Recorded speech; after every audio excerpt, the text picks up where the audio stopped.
2023년 새해가 밝았습니다. 모쪼록 2023년도에는 여러분이 기도하고 소망하는 모든 일들이 주 안에서 다 형통하게 되기를 주님의 이름으로 축복합니다.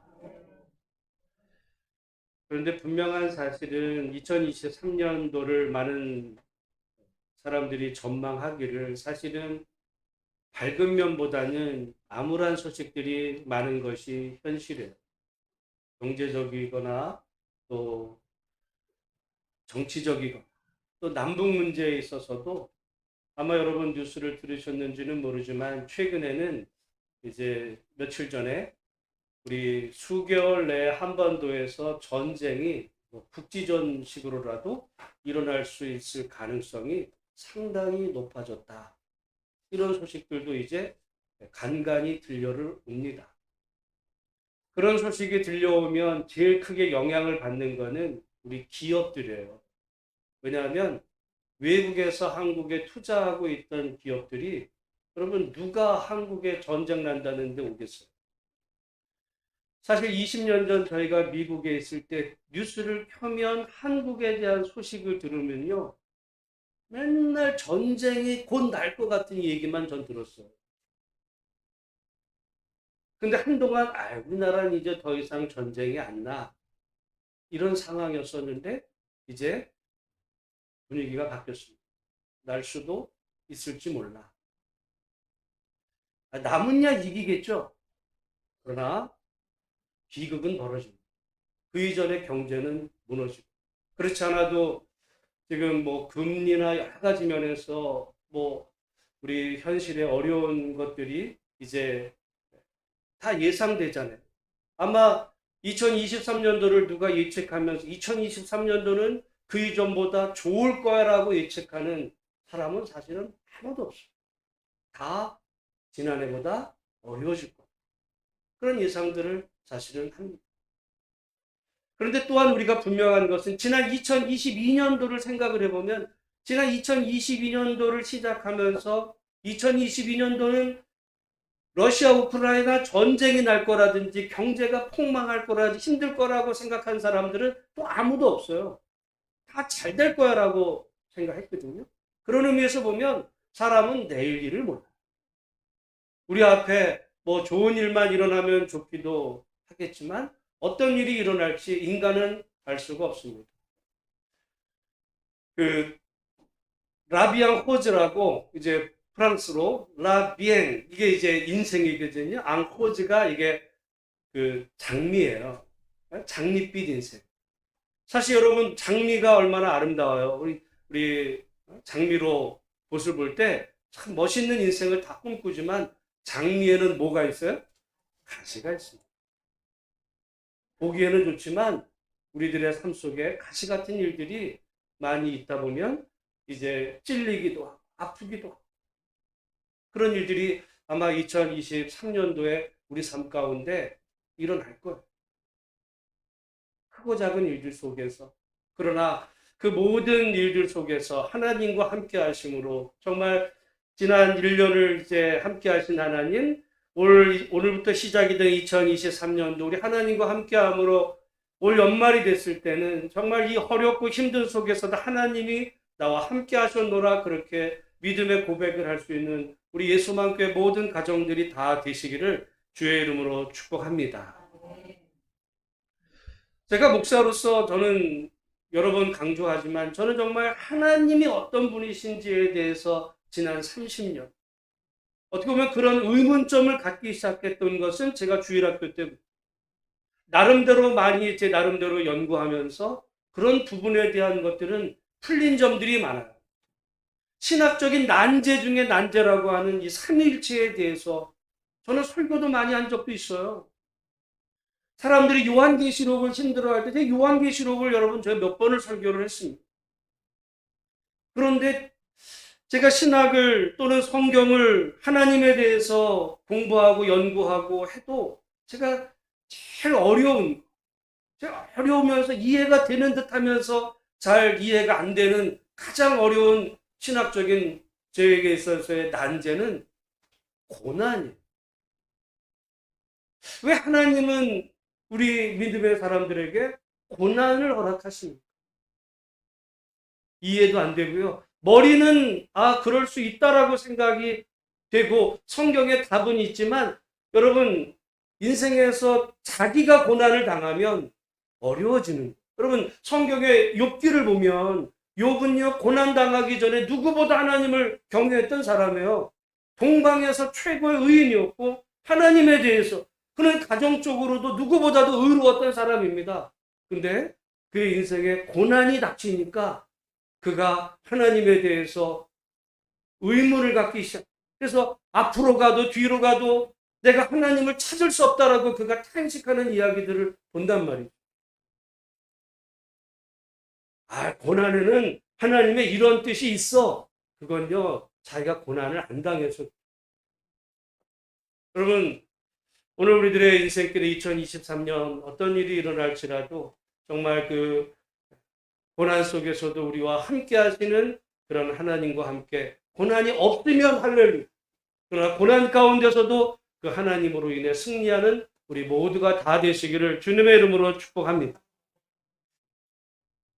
그 시중에 많이 나와 있는 그 이제 기독교 서적 가운데 제럴드 시저라고 하는 미국 목사님이 쓴 몇 권의 책들이 있어요. 제가 그 목사님의 책 가운데 몇 권을 나오는 대로 제가 읽었는데 그분의 쓴 책 중에 하나가 하나님 앞에서 울다입니다. 제가 그분을 잠깐 소개하면 정말 울 수밖에 없어요. 여러분 21살 때 나이에 대학생 시절에 이제 친구랑 결혼을 해요. 20몇 살? 1살. 우리 같으면 애기잖아. 그래가지고 결혼을 했는데 거의 20년 동안 11년 동안 아이가 안 생겨. 20대가 결혼을 했는데 10년 동안 아이가 안 생기는 거예요. 얼마나 기도했겠어요. 신학생이었는데. 그랬는데 이후에 하나님이 자식을 주시는데 연이어 4명을 한꺼번에 그냥 연년이 주시는 거예요. 그래서 얼마나 좋았겠어요. 이제 그렇게 해서 한 20년 결혼해서 11년은 아이가 없었는데 한 9년은 아이 넷을 낳으면서 좋았던 시절. 그의 나이 이제 40쯤 돼.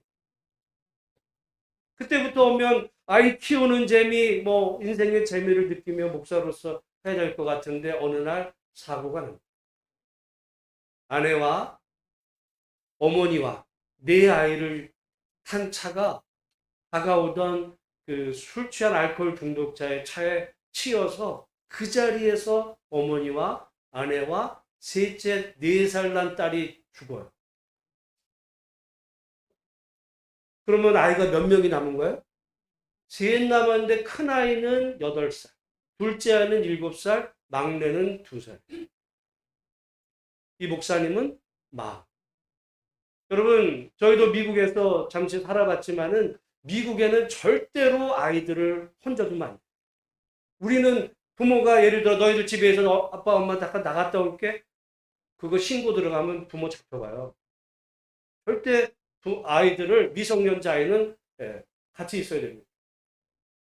이분은 목사님 신학교에서 가르치기 그 어린아이 큰아이가 8살 7살 2살 학교도 말이죠. 우리 같으면 8살이면 야, 잘 갔다 와. 보낼 수 있잖아요. 안 해요.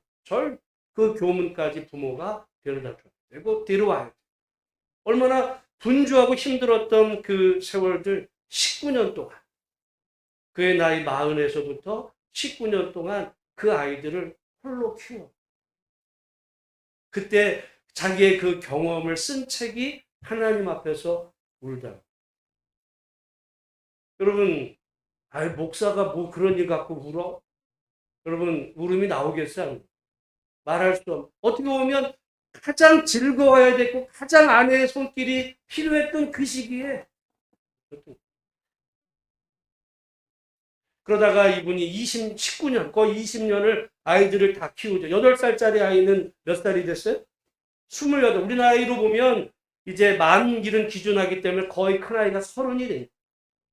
그리고 막내는 이제 자기가 결혼할 때보다 이제 더 큰, 다 장성한 거죠.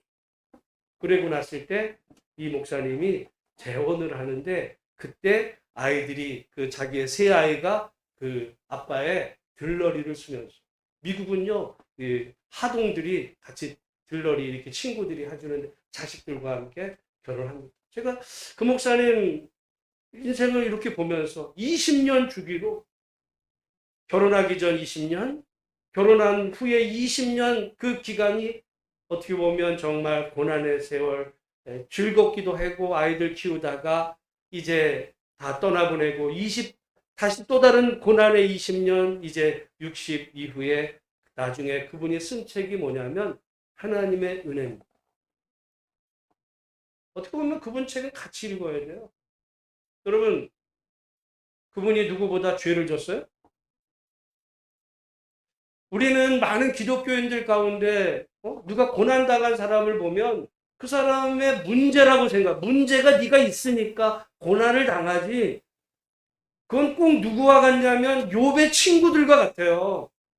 여러분, 성경의 이야기는 남 이야기가 아니야. 어떻게 보면 다 우리들이 그런 마음이, 누가 어려움 당한 사람은 하나님은 복을 주시는 분인데 저 사람이 저런 고난을 당하는 걸 보면 뭔 죄가 더 많을 거야. 아니면 뭔 잘못을 했겠지. 기도를 안 했거나. 여러분, 그렇지가 않아요. 어떻게 보면 누구보다도 믿음 안에 살려고 하던 사람들 안에서도 이해할 수 없는 어려움이 찾아. 그래서 그게 저는 신학적인 난제. 제가 남은 정말 목회 평생 저의 고민, 기도 제목, 알고 싶은 부분이 그거지만 머릿속으로는 알아요. 삶 속에서는 알기가 어려워요. 그럼에도 분명한 것은 하나님은 우리의 그 고난 가운데서도 우리를 외면하고 버리시는 것이 아니라 언제나 함께 하시는 임마누엘의 하나님이라고 하는 그 사실을 기억하고 인생의 어떤 고난과 가시밭길 삶 속에서도 하나님과 함께 승리하는 복된 믿음의 성도들 다 되시기를 주의 이름으로 축복합니다. 저는 오늘 2023년도를 시작하면서 오늘 우리 교회 이 표의 말씀을 함께 나누기를 원하는데 우리 한번 따라하겠습니다. 합력하여 선을 이루시는 하나님. 합력하여 선을 이루시는 하나님. 오늘 그 말씀을 함께 나누기를 원하는데요. 우리가 고난당할 때 하나님은 도대체 뭐 하시나? 그 이야기를 함께 나누기를 원합니다. 오늘 우리 26절 말씀, 우리 상반절 같이 한번 읽어보겠습니다. 읽습니다. 이와 같이 성령도 우리의 연약함을 도우시나니, 우리의 연약함을 성령께서 어떻게 하신대요? 도우시. 여러분, 연약한 것, 부족한 것, 고난, 어려울 때 성령님께서 어떻게 하신다고요? 도우시. 여러분, 사실 우리가 인생을 살다가 어려운 일을 당하면 어쩌면 고난의 크기가 너무 강하면 사람들이요 돕는 게 아니라 함께하는 게 아니라 사람들은 외면할 수 있어요. 왜? 부담스러우니까. 여러분이 만약에 사업을 하다가 망했어요. 여러분 사업이 망했어. 그러면 여러분 부모 자식 간에도 그게 형제간은 더할 것도 더하지만 부담될까봐 멀리해요. 나도 내 인생 살기가 힘든데 저 사람의 부담까지 내가 왜 질까? 이런 마음속에 연약함이 생기면 사람들은요 멀어지기 마련인데 오히려 저는 그래서 성경의 하나님은 제가 좋은 하나님이라고 선하신 분이라고 늘 생각하는 게 하나님은 사랑의 하나님인데 그 사랑의 내용이 공의와 정의예요. 근데 그 정의를 뭐라고 그랬느냐? 뭐 정의로움 이런 얘기가 아니라 성경의 하나님의 정의는 약자에 대한 배려. 우리 하나님은 우리가 인생 그 사람이 믿음의 사람, 꼭 믿음의 사람이기 때문에 배려하는 게 아니야. 하나님은 약자를 배려하세요. 여러분 우리가 선한 사마리아인의 그 비유에서 그 고통당하는 자를 사마리아인은 아무 관계가 없었어요. 거의 원수지간의 민족간인데도 무조건 도와. 그랬을 때 예수님이 뭐라고 제자들에게 말씀하시냐면 가서 너희도 이와 같이 하라. 하나님은요, 그 사람이 어려움에 처하게 되면 정말 무조건 도우시고 지켜주시는 긍휼의 하나님, 그게 정이야. 하나님의 정이에요. 뭐 따져가지고, 예? 옳으니까, 그러니까. 너 뭐 이 문제, 사람은 그래요. 그러나 우리 하나님은 연약함을 도우시고, 고통당하는 자를 외면하지 아니하시고, 긍휼히 여기시는 우리 하나님. 여러분, 그런 의미에서 우리가 인생을 살아가다 보면 고난 당하기를 좋아하는 사람은 어디 있겠어요? 연약하기를 원하는 사람이 어디 있겠어요? 이 연약함 속에는 모든 문제들이 다 있을 수, 육신의 연약함일 수도 있겠고, 그 연약함이 자녀의 문제일 수도 있고, 여러 가지 많은 문제가 있을 때, 우리 하나님은, 야, 넌 그것도 못해? 이렇게 말씀하시는 분이 아니라, 어떻게 하신 하나님? 도우신. 우리 하나님은 항상 우리를 긍휼히 여기시고, 도우시는 하나님이라고 하는 사실을 분명히 기억하는 우리 모두가 되시기를 주님의 이름으로 축복합니다. 근데 여기 우리는 하나님이 도우신다라고 할 때 이 돕는다라는 단어를 꼭 어디에서 사용되는 단어냐면 간호사가 환자를 돌보는 때. 여러분, 의사가 있고 간호사가 있어요. 그죠? 의사는 어떻게 해? 치료. 근데 간호사는 치료는 아니야. 어떻게 해요? 돌봐. 간호사가. 차라리 우리는 하나님 간호사 말고 의사가 돼주세요. 문제를 없애주세요. 이렇게 할 수 있어요. 내가 인생 살아가는 고난의 문제가 있잖아. 그러면 하나님은 전능하시니까 내 문제를 하나님 없애게 해주세요. 고난 아예 없애주세요. 우리가 아까 불렀던 그 찬송, 나의 영원하신 기업, 제가 지난번에 크로스비 여사의 그 곡이에요. 소개드렸죠? 어려서부터 평생, 95평생을 장님으로 살았던 그 크로스비 여사. 어떻게 보면 하나님 눈을 떠주게 해주세요. 근데 평생을 장님으로. 그런데 하나님이 순간순간 도우시. 우리의 연약함을 돕는다라는 그 의미가 간호사가 환자를 돌볼. 여러분, 우리가 가끔 병원에 입원해서 있다가 보면 의사는 퇴근을 해. 그죠? 근데 간호사는 어떻게 보면 환자가 귀찮을 때가 있어. 딸랑딸랑거리는가. 잘 때쯤 돼가지고 하다 보면, 뭐 하면은 보면 와서 뭐, 재고 또, 귀찮을 때가 있는데, 여러분, 제가 그 말을 생각을 해보면, 우리는 인생살이 하는 가운데 피곤해 고뇌해서 잘 때, 여러분, 만약에 여러분이 아파서 열이 펄펄 끓으면 엄마가 아이 옆에서 열을 재기도 하고, 돌보는 바로 그 단어가 이 돕는다는, 우리 연약함을 도우시는 하나님. 하나님은 마치 이 천지 만물을 지으시고 저기 우주 하늘 보호자에 앉으셔서 너 잘해 좀. 너 그것도 못해 인마? 응시하시는 분이 아니고 우리 곁에 오셔가지고 우리를 도우시는, 우리는 하나님 도와주시지 마시고 그냥 문제를 그냥 해결해 주세요. 이렇게 우리는 원해요. 문제가 없어지면 도울 것도 없잖아. 한 번만 도우셔가지고 그냥 문제 끝내주면, 크로스비 여사 눈 떠지면 되잖아. 눈을 뜨게 해주세요 하나님. 근데 하나님은 그런 식으로 도우시를, 우리 인생의 고난 속에 항상 도우시, 우리 연약함을 도우시는 하나님. 우리가 인생 살 때 나를 돕는 사람은 아무도 없어라고 생각할지 모르지만 우리 성령은 우리를 도우시고, 우리가 아파할 때, 힘들어할 때 항상 우리 곁에, 내가 잠잘 때, 잠들었을 때도 우리와 함께 하시는 우리 하나님이 우리의 하나님이라는 사실이 분명히 믿어지는 은혜가 우리 모두 가운데 있으시기를 주의 이름으로 축복합니다. 근데 어떻게 또한 도우시냐?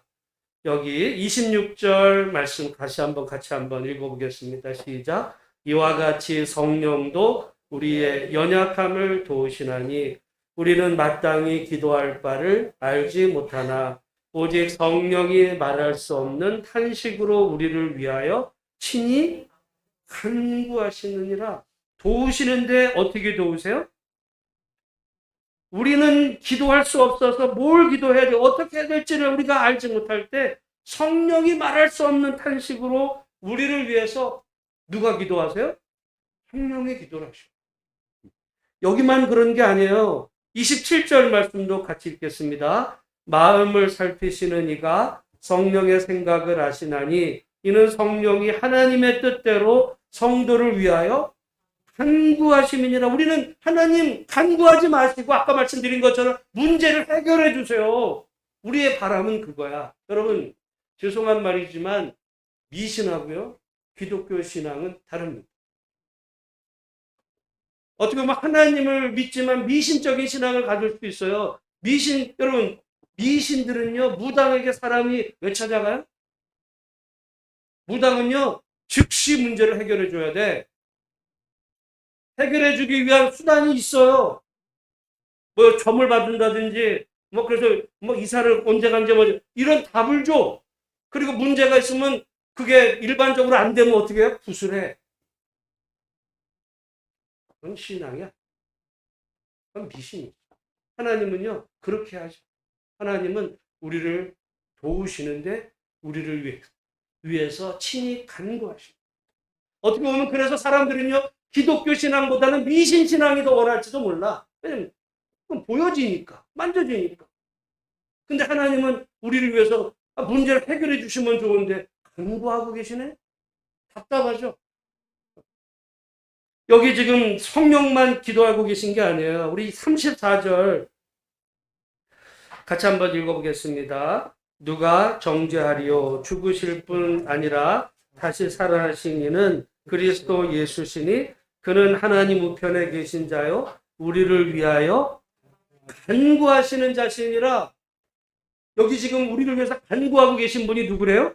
예수님이 기도하시고 우리 성령님이 기도하시고, 그러니까 하나님이 우리를 정말 말할 수 없는 탄식으로 우리를 위해서 기도하고 계시다. 여러분, 그러니까 어떻게 보면 우리는 보이지 않지만 성령님 그리고 예수님 그리고 우리가 어떤 고난을 당해서 끙끙할 때 그게 기도.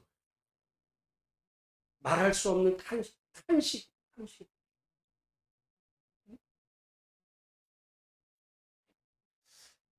우리가 어떤 순간이 생긴다 할지라도 하나님은 우리를 도우시고 우리를 위해서 간구하시고, 그래서 내 주변에 나를 위해서 기도해 주는 사람은 아무도 없는 것 같을지라도 하나님이 우리를 돌보시고 기도하신다는 사실이 여러분의 마음속에 정말 믿어지는 은혜가 있기를 주님의 이름으로 축복합니다.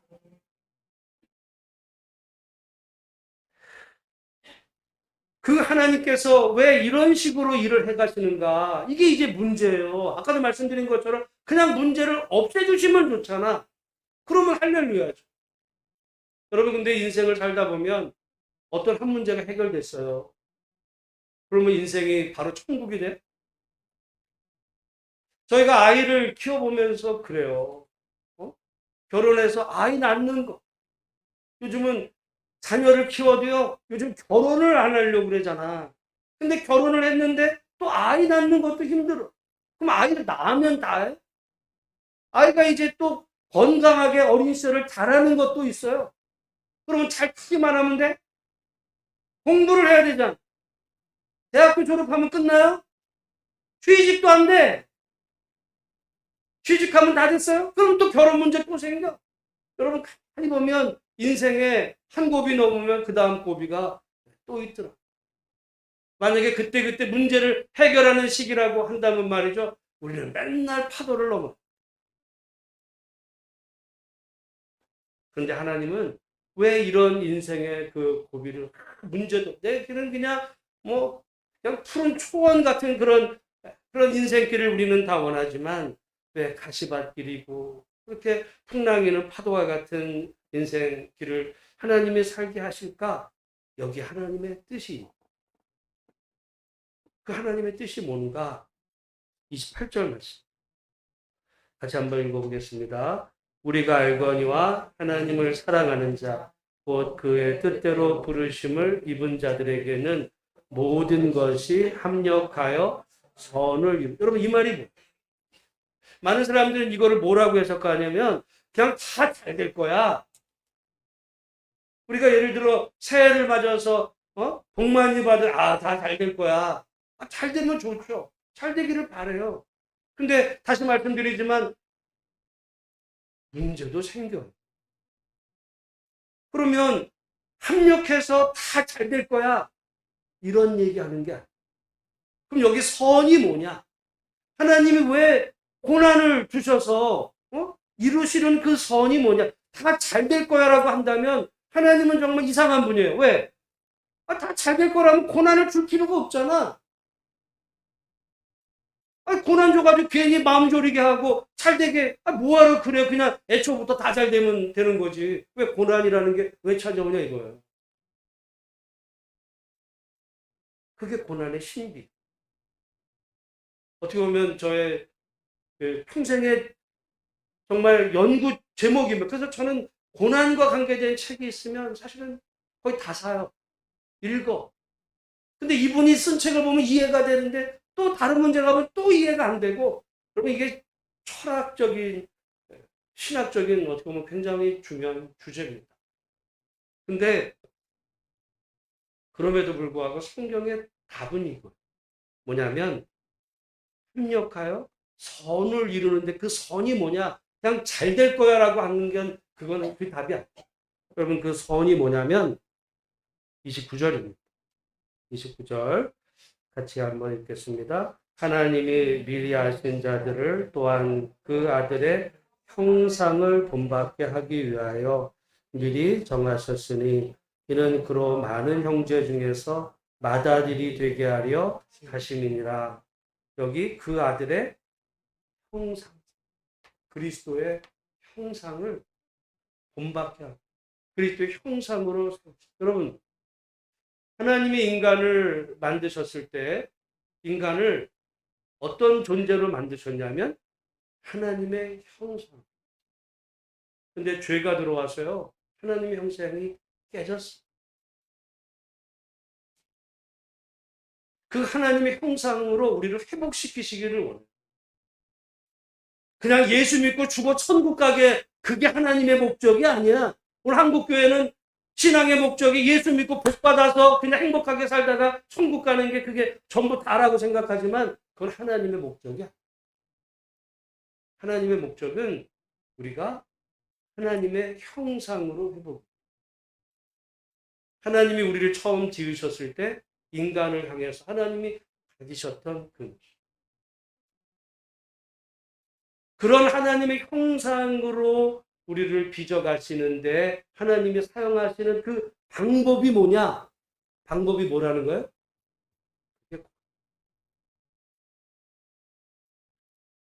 그게 여러분 우리가 다 믿음이 있는 것 같죠? 고난이 와봐야 진짜 믿음인지. 그래서 그거를 뭐라 그래? 시련. 시련이라는 단어는요. 용광로에서 여러분 우리가 저기 산속에서 어떤 그런 그 원석을 캐자. 그 원석 자체로는 그 안에 금도 있지만 불순물 다 섞여 있어요. 우리는 다 원석 같은 존재야. 그런데 그 원석을 용광로에 넣으면요 어떻게 돼? 그 불순물들은 다 빠져. 그리고 금만 남죠. 그래서 욥이 내가 정금같이 나오리라 바로 그런 얘기예요. 하나님이 우리를 정말 하나님의 형상을 닮은 자들로 그래서 어떤 세상의 여러 가지 환경 속에서 흔들리지 않는 그런 믿음의 사람으로 우리를 세워가게 하시기 위해서 하나님이 사용하시는 방법이 뭐냐? 어떻게 보면 우리는 원하지 않는 방법. 왜? 고난은 아프거든. 고난은 힘들어. 고난 좋아할 사람이 있어요? 새디스트도 아니고 내 맞는 거 좋아하는 사람 있어요? 뭐 사람 중에는 이 정신병자 같은 사람은 그런 사람도 있어요. 근데 좋아할 사람은 그냥 다 잘 될 거야. 성경은요, 하나님은 그렇게 약속하신 적이 없어요. 고난이 있어. 그러나 너 고난이 올 때 사람들은 다 너를 버릴 수 있어. 그러나 나는 언제나 너와 함께. 여러분 우리가 이 비슷한 성경이 어디에 있냐면 창세기 50장 20절에 요셉이 자기의 형제들에게서 팔려가지고 애굽에 갔다 감옥에 들어갔다가 마침내 이제 총리가 돼서 형제들과 그 문제를 풀어갈 때 그 형제들을 향해서 요셉이 한 말이 있어요. 당신들은 나를 죽이려 했다. 당신은 나를 해하려 했지만 하나님이 그것을 선으로 바꾸사 많은 사람들의 생명을 살리게 하시기 위해서 나에게 이 고난을 허락하셨노라고 요셉이 고백을 해요. 여러분 요셉의 인생에서 보면 하나님이 살아계셨으면 아니 요셉이 형제들에게 그렇게 팔려가지고 죽을 위험에 처해서 남의 나라에 노예로 끌려가게 왜 하셨어요? 여러분이 그때 요셉의 나이가 17살이에요. 20살도 안 돼. 20살도 안 돼가지고 남의 나라에 종놈으로 끌려간 거야. 인생 끝난 거야. 근데 그 종놈에서 열심히 나름 일했는데 그 주인 하나님 누명을 써가지고 감옥에 갇혔을 때 여러분 우리는 성경에서 요셉 이야기 읽을 때 그냥 이렇게 읽지만은 당시 사람들이 요셉을 뭐라 그랬을까? 저놈은 저거 저 형제들한테도 저거 버림받을 저 무슨 짓을 했겠지 저거. 왕따 당할 짓을 했으니까 지가 뭐 그런 일을 당했겠지. 저건 당해도 싸. 여러분 안 그럴 것 같으시죠? 사람들은 다 그래. 어려운 당하는 사람들 보면 아유 저게 뭔 죄가 있으니까 저 괜히 사람들이 그러겠어? 사람들은 그런다고요. 보디발의 아내를 그렇게 해서 봐 여기 지금 얘가 벗어놓고 간 옷도 있잖아. 이때 저놈 저거 강간범에 저거 괘씸한 종놈의 자식이 어디 주인 하나님을 전 당해도 싸. 안 그랬을 것 같으세요? 여러분 그때 하나님 어디 계셔? 요셉 이야기를 한번 읽어보세요. 하나님 얘기 한 번도 안 나와. 차라리 아브라함과 이삭, 야곱일 때는 하나님이 정말 그 베델에서 하늘에서 나타나셔서 보여주기도 하시고 말씀도 하셨지만 요셉 이야기는요. 하나님이 요셉의 인생에 한 번도 나타나지 않아. 근데 요셉에게 나타나는 구절이 몇 구절이 있어요. 그거는 요셉이 어려움을 당할 때마다 나오는 표현이 하나님이 요셉과 함께 하십니다. 그 단어 외에는 없어요. 어떻게 함께 하셨는지 몰라. 그러니까 여러분 요셉은 그 인생의 고난 속에서도 하나님 바라보고 묵묵히 걸어갈 때 어떻게 보면 훗날 그가 자기에게 당한 그 모든 어떻게 보면 인생의 그 고난을 통해서 하나님이 이루고자 하시는 그 뜻 그리고 요셉이 정말 믿음의 사람으로 세워져 가는 이야기예요. 하나님의 형상으로 회복되어 가는 이야기입니다. 우리는 많은 경우 요셉이 애굽의 총리가 됐대. 성공했대. 그래서 기독교인 총리, 기독교 대통령 쓸데없는 소리예요. 대통령 총리가 된 게 뭘 중요해? 인격으로는 남들에게 비난받으면서. 그게 그런 얘기가 아니에요. 요셉 이야기는 정말 그 어려운 속에서도 정말 하나님과 함께 하셔서 하나님의 사람으로 회복되어 가는 우리 같으면 여러분 우리 같으면 그 감옥에서 그냥 무너졌어요. 하나님 떠났어. 그러나 요셉은 그 속에서 자기와 함께 하시는 하나님과 함께 정말 믿음의 사람으로 세워지죠. 하나님은 모든 것을 합력하여 하나님의 형상으로 우리를 회복시켜 가십니다. 여러분 그런 거예요. 우리가 인생에 어려움이 찾아왔는데 그냥 문제만 해결되고 옛날의 사람으로 돌아갔어. 시간 낭비야. 돈 낭비. 고난이 왔는데 문제는 해결됐는데 옛날 사람하고 똑같아. 아무 의미가 없어요. 그냥 고생만 한 거지. 하나님의 뜻이다. 하나님은 우리의 그 고난 속에서 우리가 하나님을 발견하게 하나님의 사람으로 세워지게 하시기 위해서 왜? 사람들은 다 떠나요. 욥을 보면 다 떠났어요. 심지어 아내도 저주하고 죽으라 그러잖아. 나도 죽어! 이런 얘기예요. 친구들, 그렇게 믿었던 친구들도 다, 엄마, 네가 죄를 졌으니까 그런 거지. 하나님이 괜히 심술 부려가지고 네가 잘 살았는데 너한테 이런 고난이 오는 줄 알아? 이렇게 얘기하는 거야. 아무도 없어. 그러니까 여기 깜깜해가지고 하나님 앞에 외치는 정말 탄식의 이야기가 여기. 그래서 하나님을 이해할 수가 없어. 무당이 믿는 신은요 너무 쉬워. 그냥 뚝딱 하면 해결돼. 돈 더 내, 기도해, 그럼 돼. 예. 성경의 하나님은 우리가 연약함을 도우시는데 기도로 도우시고 마치 간호사가 지키듯이 우리는 하나님 간호사 말고 의사가 되어주세요. 하나님은 간호사 돌보시고 그리고 마침내 그 속에서 우리를 정말 그리스도의 형상 하나님의 사람, 하나님의 인격의 사람으로 믿음의 사람 세워지도록 도우시고 함께 하시는 그 하나님. 나는 그래서 하나님이 좋아. 여러분 2023년도 여러분이 원하는 대로 안 틀릴 수도 있어. 2023년도에 더 어려워질 수도 있어. 신년 첫날부터 목사님 좀 좋은 얘기하지 뭐 그런 얘기를 하시냐. 여러분 듣기 좋은 이야기는요. 그런 거 원하면 저기 신년 운세를 사람들이 그래서 물어. 그렇죠. 고난이 있을 수 있어. 그러나 하나님은 그 고난 속에서도 우리와 함께 하시고 우리를 하나님의 사람으로 세워져 가도록 도우시는 그 하나님이 우리 하나님이라는 사실을 굳게 붙잡고 2023년도 정말 주 안에서 다 승리하시는 우리 모든 분들이 되시기를 주님의 이름으로 축복합니다. 기도하겠습니다. 하나님 아버지 감사합니다.